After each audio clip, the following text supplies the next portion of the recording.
5 tips for defensemen in NHL 25 EASHL. These tips apply to both 3s and 6s and can be considered a baseline to build from that applies to every game. The first tip is staying over the top or being the last man back for your team when in position. Never let anyone behind you and always stay in position to get back quickly at any time.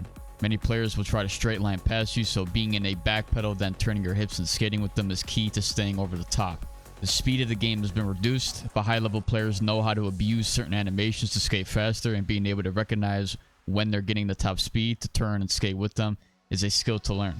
You should turn and skate when they get within the distance between the red line and blue line, so you can play the puck when they get close and stay to their inside. If you try to poke check while in a back pedal, more times than not, they will blow right by you, so it's crucial to learn to turn and skate, put your back to them if needed. Then when they close the distance naturally, play the puck and poke check, all to ensure you stay over the top as a defenseman.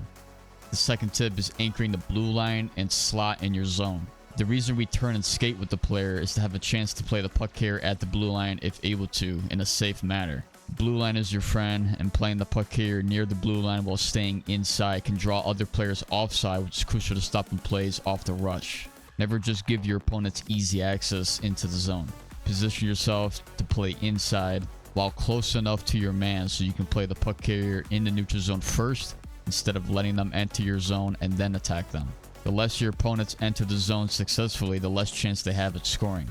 Holding your defensive stick out while covering a player on the rush is a great way of playing your man, either receiving or possessing the puck while staying inside. Limits penalties as well, as you can aim the poke check in front of them and play the puck without tripping them. While in the zone, you want to anchor the slot or middle of your zone and push your opponents to the perimeter as much as possible. The slot is your friend and needs to be protected, which leads into the next tip. Third tip is properly playing one-on-one plays as well as two-on-one plays. The first 2 tips help set you up for these plays, which are played differently based on each situation. I'll go more in depth on these plays in a later video, but generally speaking, maintaining inside leverage is the most important thing for defending your man or 2 players at once. While defending the puck carrier, staying to his inside and being patient enough for the right time to engage is the right way to play. You don't always need to be super aggressive on the puck carrier at all times. Based on the back check of your teammates, your inside support, and your angle on the puck carrier are all key factors in the decision when and how to engage on the puck carrier defending. A body check, poke check, or stick whiff could be used to take the puck away. Understand that when you engage, you want to be able to stay to the inside or through the support of a teammate in case your pursuit doesn't successfully take the puck away on that try. Being able to sometimes play the puck carrier 2, 3, or even 4 times may be what's necessary to successfully steal the puck for either yourself or a teammate, so patience and proper fundamentals are key in a game that has made the defensive side difficult to play for many years. Covering a player without the puck is slightly different than when you're on the puck carrier, but the fundamentals remain the same. Inside leverage, anchoring the slot are key factors. Based on how close your man is to the net should dictate how far away you should be. When defending a pass to your man, there's a mental checklist to keep in mind of all the things that need to be completed in order to successfully intercept the puck. Without these things checked off, you may not intercept the puck. You could be frustrated as to why. First thing is inside leverage, as always. Second is 2 hands on your stick. Third is your player seeing the puck, so body position is important. Fourth and last thing is the blade of your stick should be to the blade of the man you're covering. Completing the checklist is what will give you the best chance at intercepting or disrupting the puck. I haven't seen a play yet this year where I still missed a puck or failed to disrupt it in some way when completing the checklist, but there are plays where the physics of the game may not be in your favor, causing a weird animation that allows the puck to get by you still, but that will happen very rarely and should focus more on the completion of the checklist first instead of thinking the game has screwed you. It's a game, it's not perfect, we get it. Always think that there's something that could be done to better your chances of playing successful defense rather than simply blaming the game the majority of the time. 2-on-1 plays take the most skill to defend, and each situation could be played out differently. The main emphasis is leveraging the furthest man up, depending on rather the puck carrier or non-puck carrier has the puck. Whoever is the furthest man up is the player you anchor towards first. Again, use the blue line as a way to challenge the play if possible, but don't force it and over pursue if it's super risky. Let the play unfold, and when you leverage the furthest man up, you want to try and make a play on both of the players if possible.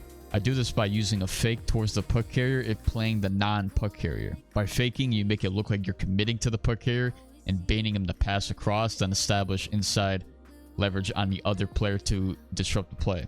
You can also commit to the puck carrier early if he isn't expecting it. Usually takes a decent amount of time to understand these plays and get a feel for what you want to do.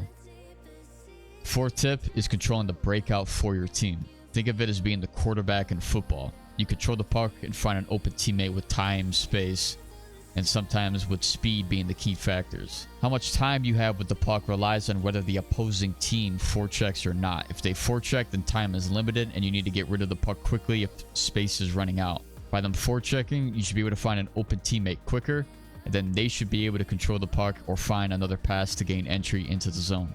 A quick pass up can also be made if the other team isn't ready, and an option to send it up there for a potential quick transition. The forwards should be able to handle it from there if they have time and space with the puck. If the opposing team traps, meaning all 5 guys or 3, depending if you're playing 3s or 6s, are back holding the blue line, then you can play quarterback for longer and control the puck through the neutral zone then to find a pass. No need to send it up quick, as there's no pressure, and the trap plays to all players anchoring the blue line and then attack the play from there. So if you send it up quick to somebody who doesn't have a lane into the zone, they will have to attempt an additional pass to someone who most likely isn't open either, and then the play gets turned over more times than not. In 6s, it is more difficult to play against the trap, which requires more control, and there's a few callouts that can be made for forwards for designated plays if needed, which I have in another video going over tips in 6s back in NHL 24 that also apply here in NHL 25 as well. Link to that video is in the description down below. Just make sure to watch the remainder of this video first if it has helped you so far, and give a like as well to support it. It helps the channel out a lot. But as I said, 3s break-ins are more simple, as there is more ice to work with than 6s, so it takes more skill to master the break-in for 6s than 3s.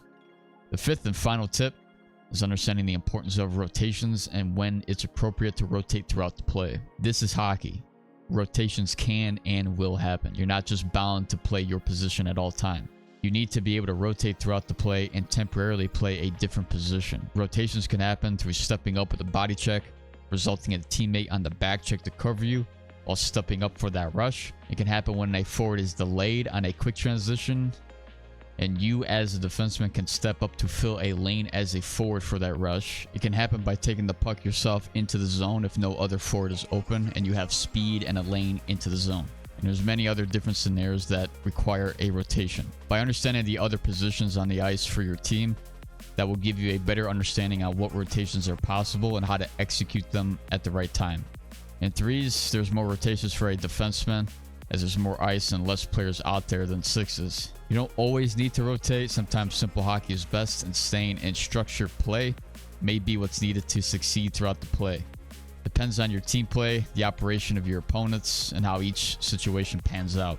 It's best to learn tips 1 through 4 first, then work on the rotation of the game as needed. Let me know your thoughts down below, and I'll see you guys in the next video.